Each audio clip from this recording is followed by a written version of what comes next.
This is our weekly training in Optimize Your Personality for Success. I'm delighted to be here with you. I'm Susanna Sweeney, psychotherapist and resilience coach. And today I have something really special for you, which is something nobody likes to talk about, which is shame. And it is such an important topic, as you will find out, because it affects us in life and in business, very much so. So I've called this training The Prison of Shame and How You Can Break Out. So bear with me. I have prepared some slides and I'll transition to those now. Yes, and that's all happening. So the prison of shame and how you can break out. So what we'll cover here today is we'll cover some statistics on shame, how shame shows up in career and business and relationships. We'll cover some myths around shame. We'll cover some of the science around shame, how shame is installed, and 3 tips to begin to move out of shame and start to free yourself from it. So how does that sound? I hope it sounds good. So very results focused, and I'm giving you some extra resources to go with this training. There's a free AI tool to find if and how shame affects your life and business, and it also gives you a way forward. Comment AI tool underneath this video, below here, underneath this video, to get hold of that tool. The notes on this training, if you want the notes, which is basically my slides, type underneath this video shame notes, and I will also pop a link in the comments where you can register to receive notifications about my free events. So do look out for that. And in general, for the algorithm, to let the algorithm know we're doing something useful here, drop a like, drop a love, drop a comment, and say, hey, yes, if you see yourself in this presentation. And that's where we get going. We're going to talk about statistics, first of all. So where are we? No, that is not correct. Shame statistics. Shame has one of the strongest known links to self-esteem, stronger than most other emotional factors ever studied. Meaning higher shame means lower self-worth, which undermines the confidence that you need in business, the confidence that you need at work, in leadership, for decisions, etc., etc. So think about that. It's the number 1 factor that impacts your self-esteem. And this was a study that was done on low status roles. So they are roles like customer service, where you're sort of the proverbial bottom of the food chain. It's not just the job in those roles that wears people down. It's not just the job that's the burden, but it's the ongoing sense of shame people in these roles carry, because very clearly they're treated in a way where they're less valued, where they're less visible, where they feel like they're less important than anyone else in the organization. And that will chip away at their self-esteem. And what they found in this study was that 1/3 of all health problems reported by these people in low status roles were due to shame. They were down to shame. So think about that. 1/3 of their health concerns. It's absolutely massive. So shame impacts your physical health as well as your emotional well-being. And when you have shame in your system for a long time, it will raise stress hormones, cortisol, first and foremost, which is very damaging when the level of cortisol is higher for a prolonged period of time.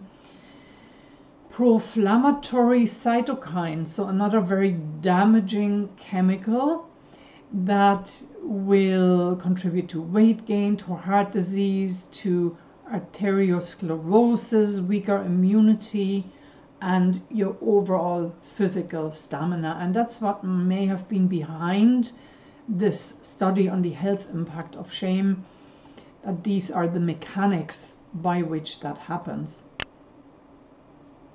So when you're prone to shame, you're also more prone to depressive symptoms. Think about that. And it links to anxiety disorders as well, like social anxiety and overall emotional well-being. Chronic shame will lower your confidence, and when you have lower confidence, you'll be less able to do networking, negotiation, to be more visible, and you'll be naturally then also less willing to seek promotions or funding, anything that requires you to put yourself forward. Health psychology describes chronic shame as profoundly debilitating. It creates ongoing negative emotions and cognitive interference, and that taken together will limit your productivity, your pursuit of opportunities, all sorts of things that are relevant for business, but also for your life. When you have higher shame, you will have a lower quality of life. It will reduce your mental bandwidth for strategic planning and for business growth. So that's altogether what we're saying about the impact of shame. Absolutely huge, both in your life and in your business. So let's talk about myth surrounding shame. The biological function of shame, first of all, before we launch into the myths, because they are directly linked, right? So let's think about this. Every emotion that's been handed down to us through evolution over the eons has a particular function. And this here is the biological function of shame. Shame is a social alarm system. So the purpose of it used to be that if you were at risk of being rejected by the group because you were behaving in a way that the group was likely to reject, shame would rein you in so that you would do whatever it took to stay connected to the group. And this stems from a time when we needed the tribe, when we needed the family to survive, to get through. Now, it makes sense in that context, right? But here is the problem, and that's where we move into the myths around shame. That shame can be perceived as a viable tool in parenting or in teaching. And that's a big, big problem. Because it doesn't motivate improvement. It backfires. It instills chronic shame. And that's where we step outside the biological function of shame. That was about things that had to do with survival. And here we're moving into shame as an instrument of social control. And really, it doesn't even do that properly. And it leaves much, much damage in its wake, right? But there was a time when, I think less so these days, but certainly still in my upbringing, but especially in the generation, say, of my parents, shaming a kid would have been seen as the #1 way of parenting. Shame and guilt are interchangeable, so here is the crucial difference. Guilt says, I did bad. I did something that was bad, that I need to rectify, that didn't suit me, that didn't work well for the team, whichever it is. And in contrast to that, shame says, I am bad. I'm a bad person. I'm a bad team member. I'm a bad worker. Whatever it is, it's the personality that's being addressed, your personality. You're rejecting yourself when you feel ashamed. And so that is going to really chew away at the foundations of your self-trust, of your self-image, of your identity, of everything. And myth number 3 that I have picked is shame only hits the immature, so teens or young adults. But this totally ignores the fact that when shame is used as a tool of social control, you end up carrying around shame with you for the rest of your life, potentially, unless you have the opportunity to examine it. So shame is there for all ages. There are lifelong patterns. And in old age, then you get the extra element that your powers decline, and there can be shame that comes with those things that happen then. And probably there are issues too when you're an adult, say around parenting styles. There's an awful lot of social pressures too that instill extra loads of shame. So then it will reactivate whatever you're already bringing from perhaps early in life. But in reality, all generations can carry shame, and probably most of us do somewhere. So let's look at the dynamics of how shame is installed when we're talking social control. So in parenting, when affection is offered when you behave, but is withdrawn when you're not, meaning you're not doing an approved behavior.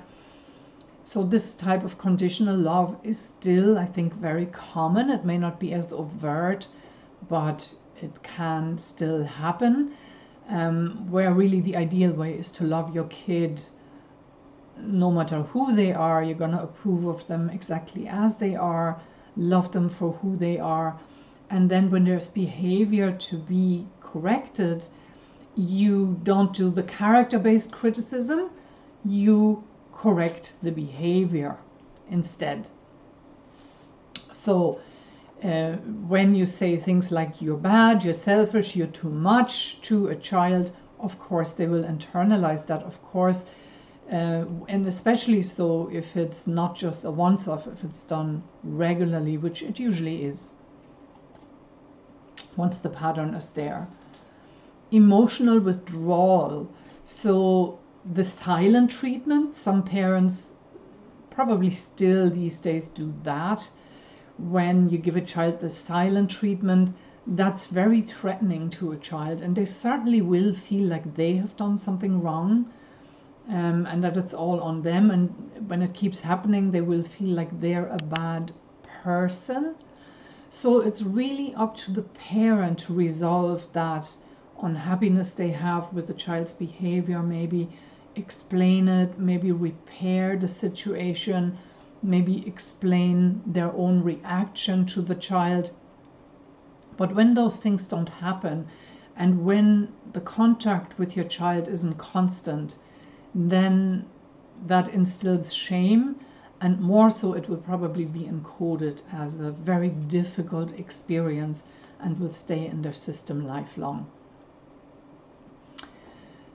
The lack of repair is huge, so you always have a comeback as a parent. You can always still say, when maybe the next day you discover that what you said to your child the previous day wasn't ideal, so you can still come back and you can say, sorry about overreacting yesterday.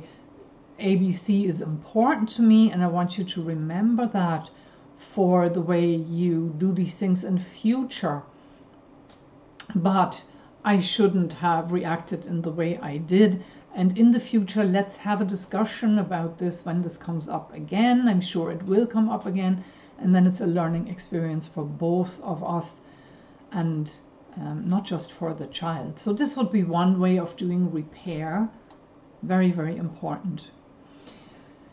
Shame is also around lots and lots of shaming opportunities in the schooling environment, through public things that teachers do in class, through favoritism, through exclusion, but also through doing the same thing you do in parenting that we've talked about in parenting, where a mistake isn't treated as a mistake that you can learn from, but it's taken as proof that there's something wrong with you. And when there's something wrong with you, you already know that, it brings you into the territory of shame, where we don't want to go at all if we can avoid it at all.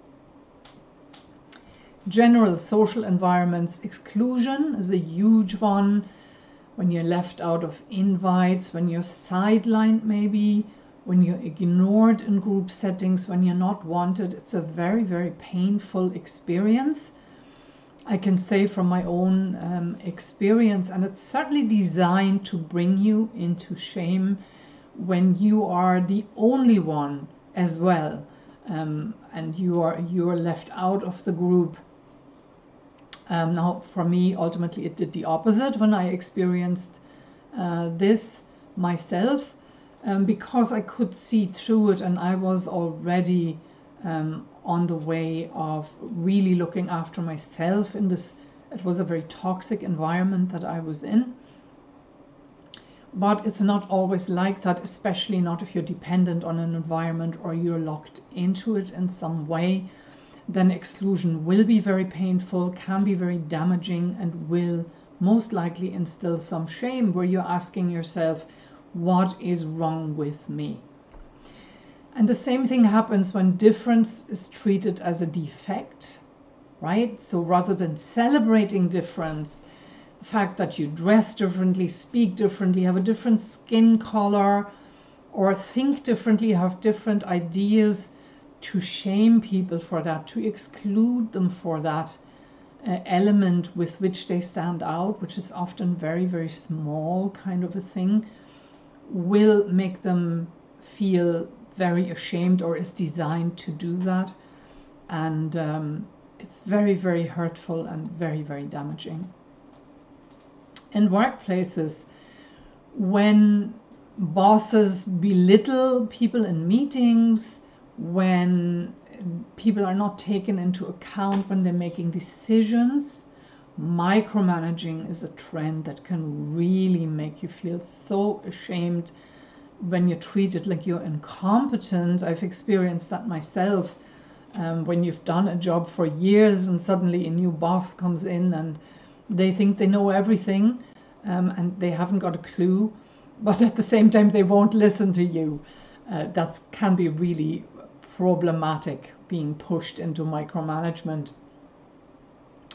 Performance tied to identity, so the same thing, rather than taking maybe lessons on the performance and correcting the behavior, communicating in a way that brings it across as if there's something wrong with you and will have an impact on your worth when you do that.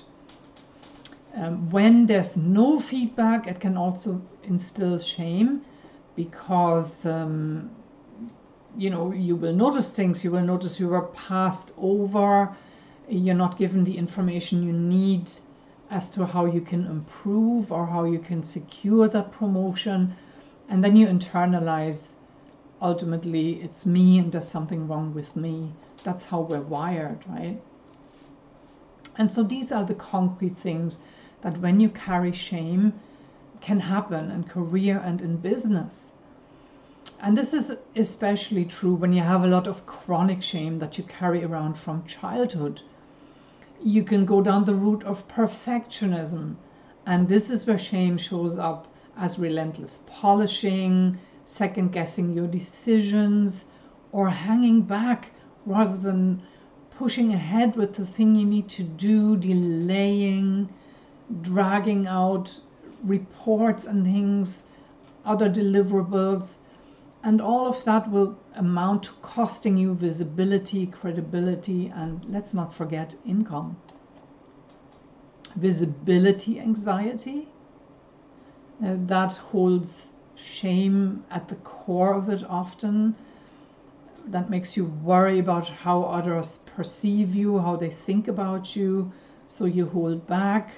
You become less visible, you avoid any speaking situations, and you stay invisible in environments where recognition could have the potential to change everything for you. fear of asking for what you're worth. So shame telling you to be grateful for what you have, not bold about what you're worth. So then you price yourself lower, you hesitate to ask, and you quietly accept less than what you're worth. Completion anxiety, procrastination, I see that so often, where shame convinces you that you're not ready or you're not ready yet. You keep preparing and getting stuck in that phase of endless preparation. You rewrite, you tweak, and then you miss the moment and somebody else steps in before you. Your brilliance won't be seen, and loss of income again. Over-delivering, leading to burnout, where shame drives you to prove yourself by doing more than was asked. So you overgive, you overfunction, and then eventually you will either become sick or you will become resentful, and your energy will be the price that you pay. Imposter syndrome, where shame questions your legitimacy to grow. So you stay where it feels safe, you work below par, you turn down opportunities, you hold back ideas, you tell yourself you're being strategic doing that. Of course, there's always ways we have of justifying it to ourselves, but really deep down, imposter syndrome has to do with fear, and very often has to do with shame at the root of it. And your relationships as well. Let's look at what happens there. Shame is something we tend to keep very, very secret. So we don't talk about it. We don't talk about it to anyone. So you can end up in a scenario where you edit yourself, you keep that part secret. You may keep other things secret, what you've been through, your needs, and then that secrecy in turn will create distance in the relationship as opposed to connection, which is what you want in a close relationship, be it a friendship, be it a love relationship. And a loss of trust will go hand in hand with that. And not asking for what you want, downplaying your needs to yourself, maybe being afraid that you're going to be rejected if you ask for something. And then what happens is the relationship starts to feel one-sided. It may look fine on the outside, but you're putting yourself into a box and you're not really showing the side of you that has needs. People-pleasing, compulsive niceness. So if you feel really, really bad about yourself inside, then you can also feel like you need to earn love. You need to be super agreeable, super helpful, super easy to be around, not to be taking up any space, not to have those needs, not to ask for anything. And that has you in a loop where you're always adapting to other people, where there's no space for you to be real, to be you, and to be fully present in the relationship. So it's not at all satisfying, and again, it's exhausting your energy. Over apologizing, such an Irish thing. You say sorry even when you haven't done anything, because deep down you feel like ashamed, and you feel maybe like you're too much, or you feel like you don't belong, or whatever it is, and you apologize to appease, to come across as likable, to put yourself beneath the other party so that they will feel safe. And it's all about the other party, and it's not about you and your needs, and you are in danger of disappearing in the process. Choosing partners who confirm your worst beliefs about yourself.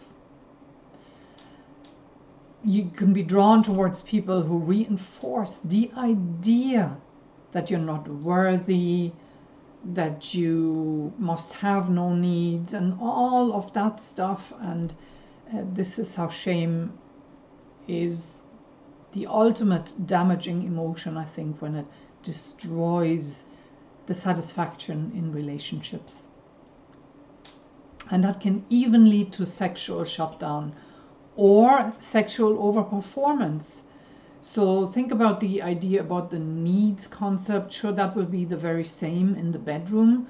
So shame about your body, shame about your needs, your wants, your desires. So what can happen is that you dissociate during sexual intimacy. You're not even present because you're overthinking all this and what should I do now for the other party, rather than what would I enjoy myself, what would we both enjoy together. And perhaps that can lead to a scenario where you avoid it altogether, or where you just perform and do what your partner wants and you're not looking after yourself. And this is where I have a story to share. If I can get there, just one tick, and that is here. So let's call this client Una. Really, the story is compiled from a couple of clients that I've met. So Una consistently held herself back professionally. She didn't understand why that was happening. She had all the skills in the world.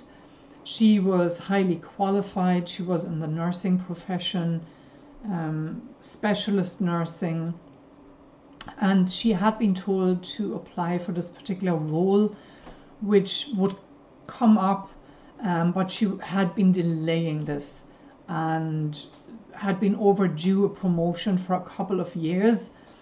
And the ongoing thought pattern, when we really talked through it, underneath that was, they won't want me, I won't get it anyway, somebody else will, and I'm not as good as such and such, right? So this internal debate, which was very much shame-driven. And she communicated this to me as a lack of confidence. The shame element was really unseen until we dug in. And what we found then was that Una had grown up with a very critical father and also a very critical mother with very high standards, and was frequently made feel like she wasn't measuring up to those standards. And often, no matter how much she tried and how much she worked very hard to get approval, she just wouldn't get it. She would get criticism instead, no matter how hard she tried. And she even had a memory of hiding under the table at one point, as a very young child, being afraid of what her parents were going to say. She had had an accident and had actually hurt herself, but instead of going to them and looking for help, she was hiding under the table, hiding the injury and hiding her pain so that she wouldn't be criticized. So think about that pain. It's a very, very sad thing for a young child to go through. And so this criticism shaped her sense of self over many years. It's not like mom and dad were really bad people. They were just parenting in a way that was probably typical for the majority of parents in that generation. And so the way I work with these things is it really changes things very, very fast. So fast forward 3 months later, Una did take that interview and she secured her dream job. She had freed herself from this burden of shame. Once we had identified it, she was able to free herself from it very, very quickly. And this is a story of really shame changing everything. So, and once we had uncovered what the source of the problem was, it changed very quickly. So let's look at what you can do to begin to break out of the prison. So number one, shame needs to be dragged into the light, right? Shame is a huge, huge taboo. So the best gift you can give yourself if you identify that you carry shame when you go through this training is admit it to yourself. Admit that you carry chronic shame. Many more people do than will ever talk about it. It's very much an unseen destructive force in the background. And then identifying the thoughts that go with that shame, the kind of self-talk that comes up with that shame, and becoming familiar with how it feels when you feel ashamed in your body. So, for example, is there a fullness in your stomach? Are there butterflies in your stomach? Is there tension? Is there an impulse to curl up, to want to hide? And so when you get to know that state really well, you'll be able to name it for yourself. And that's half the battle, I believe, with shame. Half the battle is recognizing it and naming it. And most people never get there. It's so hidden, it's so painful. So you're doing great if you're watching this training. That's already a massive step ahead. It puts you ahead of the crowd. Number 2, take charge of your self-talk. So you will find these negative pieces of self-talk with a narrative of I'm defective, there's something wrong with me. Remember the identity piece. I'm an idiot or a loser or whatever it is that you might call yourself. And recognizing when that comes up and consciously using top-down regulation, meaning your higher brain functions, your prefrontal cortex, to talk yourself down from that and to say, no, I see you, this is shame, this is old programming, and actually I'm going to switch into self-compassion now because I recognize this is shame I'm carrying from a very long time ago. It is not true, it does not hold the truth about me. I'm deciding to be on my own side here and to be compassionate for myself. So if you can take it that far, that's enormous, and it will change so much for you. Number 3, what's also really useful in this process is beginning to put the pieces of the puzzle together for yourself. So to really think about shameful experiences that you had, especially those early in life, like the ones I described earlier in the training, that are very typical scenarios that can happen in parenting, in your work environment, in social environments, in schooling, where shame got installed. Write them down for yourself. You don't have to write novels, but write them in a bullet journal once you remember them, because we're so quick to forget them again. And write down who installed the shame, how it got installed, and also how that felt at the time. And so it's really that self-awareness that will push this a whole lot further for you, and you'll start to create a gap between you and shame. It won't have the power over you anymore that it did have. So we're still in, yes, so let's talk about how chronic stress from childhood impacts on all of this. So most likely, most likely, if you are someone who has a lot of shame in your system, most likely this has been there from very early in life. Now that doesn't necessarily mean from your parents. So for example, if there was racist bullying, maybe because of your color of skin, that could have happened in school, or perhaps because of a disability. So an unseen disability, maybe like dyslexia or something like that. Kids will bully, and school is a prime environment to pick up shame. It could have been from parenting also, so the toxic parenting strategies I mentioned, but I just wanted to separate that it's not always necessarily the family or just the family, that it can be reflected in other social environments as well, and they can create as much damage. So when that happens in the early years, and especially if it happens before age 7, shaming will carve really deep neural pathways, and those people tend to carry with them for life unless they get the opportunity to examine them and sort them out, which is what I'm setting you up for with this training, so that you can begin to separate yourself from strategies like the self-doubt, the avoidance, the people-pleasing, that you can say, oh, that's shame, and shame-driven, and then I don't have to go there if I can be self-compassionate. Right? But understand that shame will be stronger and will have much deeper roots. These neural pathways are carved very, very deep when they come from childhood. And deeply rooted shame patterns like these are not easy to overcome. That's the truth of it. So if you identify as carrying shame patterns, look out for my next emotional reset event. You can work on these types of patterns in the event and already experience a difference from the 5-day workshop.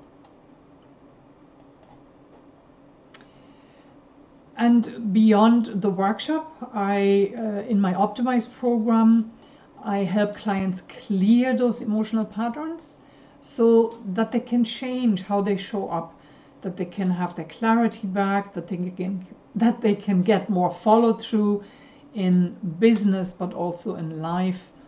And all of that happens in 4 months. It's a short program. It involves one-to-one sessions, but also group sessions where people work privately. They don't have to disclose anything, but I'm guiding processes and everybody works through these processes. It's a very powerful program that I've put together, really learning from many, many years of experience, over 30 now, of working with people. And so this is sort of the pinnacle so far of my career. I'm very proud of it. I'm really excited about it. It's super, super cool. So, and if you want change in this area, your next step would be to attend one of my free events. As I said, look out for the Emotion Reset. And I will drop a link in the comments underneath the video where you can register and where you can receive notifications of whatever the next upcoming event will be. And that's all from me for today. It's been a pleasure being with you. Now let me get to the main camera. There we are. Always great to see you for these trainings. Drop a like, drop a love, drop shame notes if you want the notes, drop shame AI tool if you want the tool, and let me know with a hell yes if you identify with this whole thing. We're all human beings, and we're all in this together. Shame is a taboo. It shouldn't be a taboo. It should be nothing to be ashamed of when you have a lot of shame limiting you in life. And as I said, it can be changed very, very quickly. Have a great week. I will see you again next week. Bye for now.